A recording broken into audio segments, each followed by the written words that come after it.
और हमारे साथ इस वक्त देहरादून से शहरी विकास मंत्री मदन कौशिक जी जुड़ गए हैं। मदन कौशिक जी, बहुत बहुत स्वागत है आपका एबीपी गंगा पर। जी जी जी जी राजीव जी, नमस्कार। सर, सबसे पहले तो आपसे यही जानना चाह रहे हैं कि लॉकडाउन 4.0 चौथे चरण कैसे अब प्रदेश में आगे बढ़ेगा, किस किस तरह की रियायतें लोगों को मिलेंगी? देखिए राजीव जी, उत्तराखंड राज्य में चूंकि केवल हरिद्वार जिला ऐसा था जो रेड जोन में था, बाकी हमारे सारे जिले दो ऑरेंज में थे, बाकी ग्रीन जोन में थे।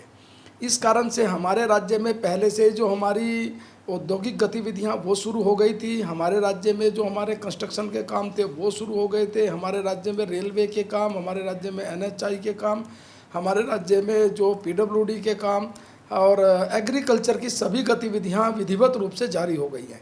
जहाँ तक 12 जिलों का सवाल है, हरिद्वार को छोड़ दे तो इन 12 जिलों में हमने पूरी तरीके से जो मार्केट है हमारा 4 बजे तक हमने खोला हुआ है। अब केवल जो लॉकडाउन 4 जिसकी आज प्रारंभ हुआ है, इसमें राज्य सरकार को जो अधिकार दिए गए हैं, सबसे महत्वपूर्ण अधिकार है कि आप जो जोन का डिसाइड है, भारत सरकार के स्वास्थ्य मंत्रालय से विचार विमर्श करने के बाद कुछ उन्होंने बिंदु दिया, उन बिंदु पर बातचीत करते हुए आप उसको डिसाइड करेंगे। तो निश्चित रूप से इसमें मुझे नहीं लगता उत्तराखंड राज्य में अब कोई भी रेड जोन रह पाएगा। हरिद्वार भी जो रेड जोन घोषित किया था उसमें कोई कोरोना पॉजिटिव नहीं है, पिछले 1 महीने से कोई नया केस नहीं आया हरिद्वार में।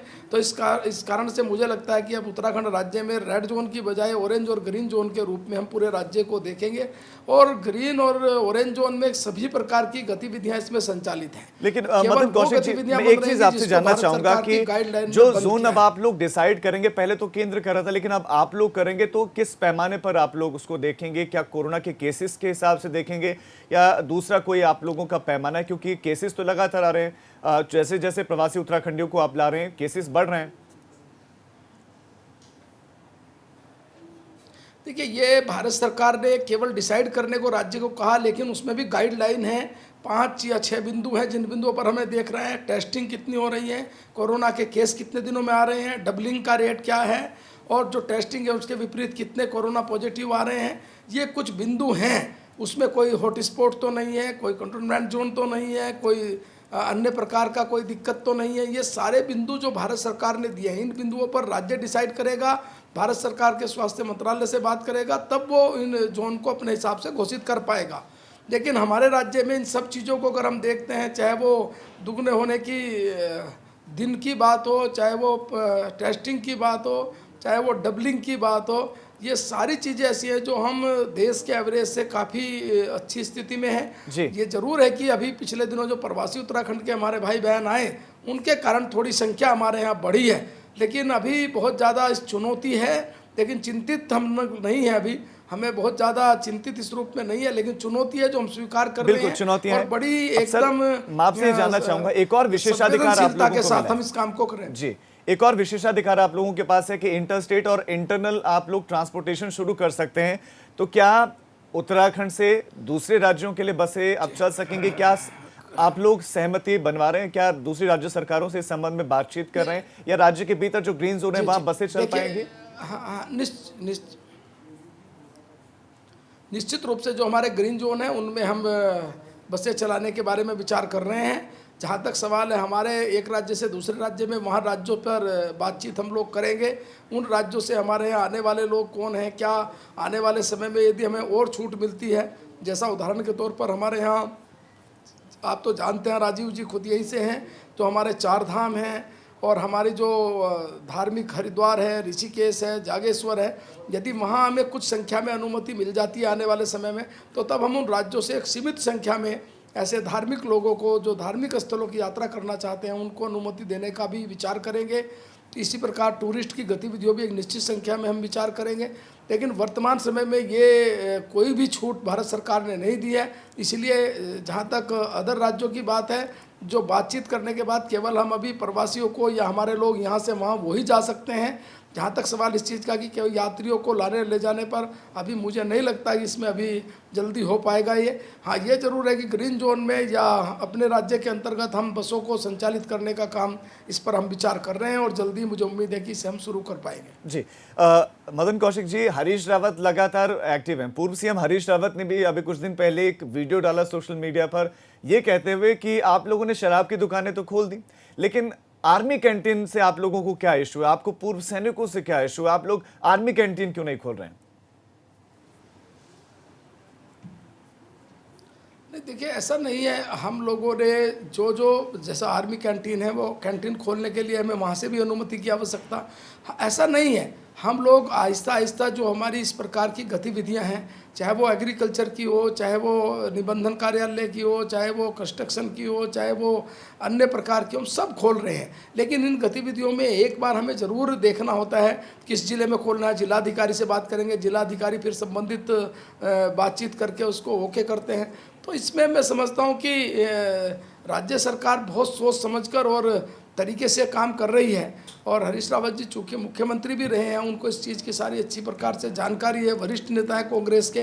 तो मैं समझता हूँ कि वो इस चीज़ को समझते हुए और निश्चित रूप से ऐसे मुसीबत के समय में, ऐसे चुनौती के समय में वो सरकार को सहयोग देंगे, ऐसी उम्मीद भी है। हेमकुंड साहिब की यात्रा सर शुरू होने वाली थी, क्या वो शुरू हो पाएगी? 1 जून से उसको शुरू होना था, तो क्या उसको शुरू करने का किसी तरह का इरादा है? नहीं नहीं नहीं नहीं नहीं, अभी किसी भी प्रकार की धार्मिक दर्शन के लिए, दर्शनार्थ के लिए, धार्मिक यात्रा के लिए, राजनीतिक यात्रा के लिए, राजनीतिक गतिविधियों के लिए, सामाजिक कार्यक्रमों के लिए कोई छूट भारत सरकार की गाइडलाइन में नहीं है।